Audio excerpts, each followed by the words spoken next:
Doctor గారు, high BP, low BP లక్షణాలు ఎలా ఉంటాయి? సో జనరల్గా మనం అర్థం చేసుకోవాల్సింది ఏంటంటే బ్లడ్ ప్రెషర్ అనేది బాడీకి ప్రతి కణానికి ఇంపార్టెంట్. కానీ ఇక్కడ మనకు తెలియాల్సింది ఏంటంటే కొన్ని సెన్సిటివ్ ఆర్గన్స్ బ్లడ్ ప్రెషర్ ద్వారా ఎఫెక్ట్ అవుతాయి. అది హై కావచ్చు, లో కావచ్చు. ప్రజెంటేషన్ చాలా సిమిలర్గా ఉండేదానికి ఆస్కారం ఉంది. ఈ సెన్సిటివ్ ఆర్గన్స్లో నంబర్ 1 ఉండేది బ్రెయిన్. ఎప్పుడైతే బ్లడ్ ప్రెషర్ హై కానీ లో అయినప్పుడు బ్రెయిన్ ఫంక్షనాలిటీలో తేడాలు వస్తాయి. పర్టికులర్గా మనం గమనించే ఉంటాం, హెడేక్గా ఉంది అని బ్లడ్ ప్రెషర్ చెక్కుంటే స్లైట్గా బ్లడ్ ప్రెషర్ పెరగడం అనేది మనం గమనిస్తూనే ఉంటాం. అలాగే ఎవరికైతే బ్లడ్ ప్రెషర్ ఎక్కువగా ఉంటుందో ఛాతి మీద భారంగా అనిపించడం, శ్వాస సరిగ్గా తీసుకోలేకపోవడం, నడవలేకపోవడం, నిస్సాయితీగా అనిపించడం అనేది కూడా ఉంటుంది. సో వీళ్ళలో కూడా హై బ్లడ్ ప్రెషర్ కారణంగా ఇలా వచ్చేదానికి ఆస్కారం ఉంది. ఇన్ జనరల్గా బ్లడ్ ప్రెషర్ హైగా ఉన్న వాళ్ళల్లో కళ్ళు తిరగడం, తల దిమ్ముగా ఉండడం, గుండె స్పీడ్గా కొట్టుకోవడం, చెమటలు పట్టుకోవడం, ఆయాసపడడం, చేత కాకపోవడం ఇవి కామనెస్ట్ లక్షణాలు. అలాగే లో బ్లడ్ ప్రెషర్ గురించి మాట్లాడుకుంటే లో బ్లడ్ ప్రెషర్లో కూడా బ్రెయిన్ ఇదే విధంగా ఎఫెక్ట్ అవుద్ది. కాబట్టి ప్రెషర్స్ తగ్గినందువల్ల అక్కడ బ్రెయిన్ సర్క్యులేషన్ సరిగ్గా ఉండదు కాబట్టి అక్కడ కూడా కళ్ళు తిరగడం అనేది జరుగుద్ది. మూర్చపోయేదానికి ఛాన్సులు ఉంటాయి, అన్కాన్షియస్గా ఉండేదానికి ఛాన్సులు ఉంటాయి.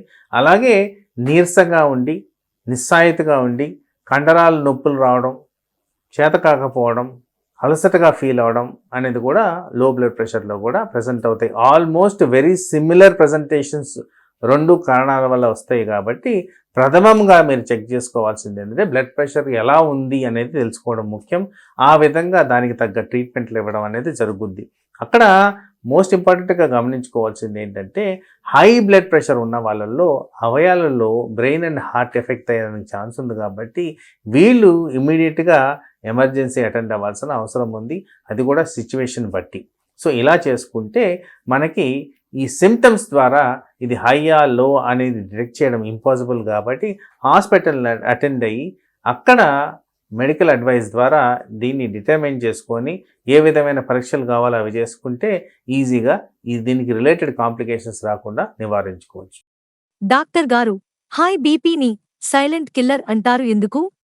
సో వాస్తవానికి బ్లడ్ ప్రెషర్ గురించి మాట్లాడుతున్నప్పుడు మనమే ప్రాక్టికల్గా ఆలోచిస్తాం. ఎన్నిసార్లు మీరు కాస్త బ్లడ్ ప్రెషర్ ఎక్కువగా ఉంది అనగానే పర్లేదులే, ఈ ఒక్కసారే కదా వచ్చింది, మళ్ళీ చూసుకుందాంలే అని అంటారే కానీ మళ్ళీ ఎప్పుడు చూసుకోరు. చాలా ఫ్రీక్వెంట్గా గమనిస్తున్న థింగ్. తర్వాత ఇలాంటి వాళ్ళల్లోనే అరే నిన్నటి వరకు బాగానే ఉన్నారు, నిన్న సాయంత్రం డిన్నర్కి వెళ్ళాం, ఈ పొద్దున్నే ఎలా అయిపోయింది ఏంటి అనే వార్తలు చాలా ఎక్కువగా ఉంటున్నాం. వీళ్ళల్లో blood pressure is the major killer. పర్టికులర్గా మీరు గమనిస్తే ఓవర్ నైట్ చాలా మందికి స్ట్రోక్ రావడం, స్ట్రోక్ అనగా brain attack or heart attack రావడం జరుగుతుంది.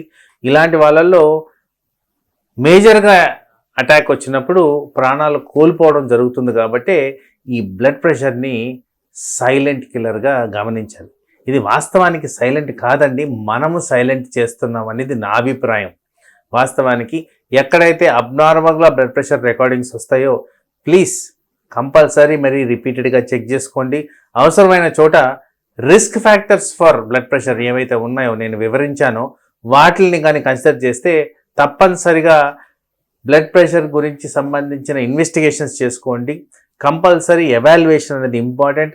అవసరమైన చోట ఈవెన్ మినిమల్ డీవియేషన్స్ ఉన్నా కానీ స్మాల్ అమౌంట్ ఆఫ్ మెడికేషన్ చేసుకుంటూ న్యాచురల్ పద్ధతులు పాటిస్తూ అనవసరంగా ఈ సైలెంట్ కిల్లర్కి ఎక్కువ వాల్యూ ఇవ్వకుండా ఈజీగా కాంప్లికేషన్స్ రాకుండా మనం కాపాడుకోవచ్చు.